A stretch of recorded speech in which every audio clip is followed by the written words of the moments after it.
Sakın, bugünkü bazarda sahibkarların en çok etdiği trend, belə deyim, trendlər hansılardır? Amma bunlar trend kimi görünür, əslində bunu doğru göstərirlər. Amma bu yanlışdır.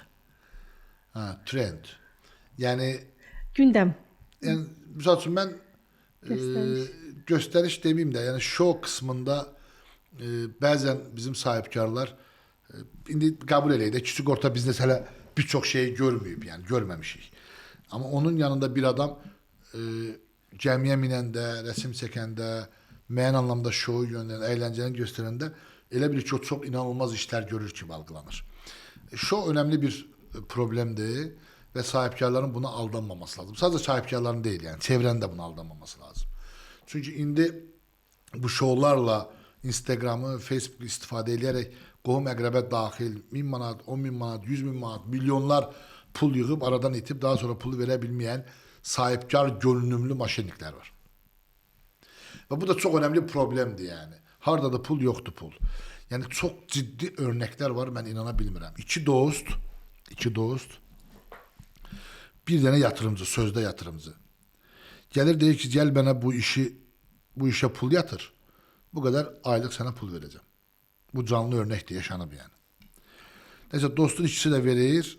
Bu belli bir müddet pulu verir. Aylık rakamları verir. Daha sonra bu adam, yani sahipkar görünümlü maşinlik, dostun birine gelir der ki, yani ben senden daha yakınam, o adamla işlemek istemiyorum. Ya gel sen bir 100 binde koy, o adam işten çıkardım, sana 1% daha çok pul veririm. Bunu inandırır ve bu dostların arasında artık girir. Ve bu dost gelip o dostla danışmır. Eyni adam gelir bu dostlara deyir ki, ben o adamla işlemek istemiyorum. Gel 100 bin ver, elə senden işleyeyim. Bu iş devam edir. Belli bir müddet 2-3 ay sonra bunlar birbirlerine məlumat vermir ama pul kazanmaya devam edirlər. Sonra bu adam gelir yine birincinin yanına deyir ki, bak o adam benden bu kadar pul kazanıp altında maşın falan filan filan. Yani hiç sana bunların məlumatını da vermeyeyim. Bu kadar da pul koysan tamamıyla sana bunu da onu da çok yüksek 500 bin manata yakın sadece bir adamdan pul alıp. Neyse dostunun biri hissediyor ki neyse bir problem var. Zəng gelir. Ha deyirlər ki, bəs belə bir adam var, bizi bu kadar aldadıb. Dostuna zəng edirlər, bu da ortaya çıxır ki, veri bu adamı da aldadıb. Hər ikisinin pulunu istifadə edib.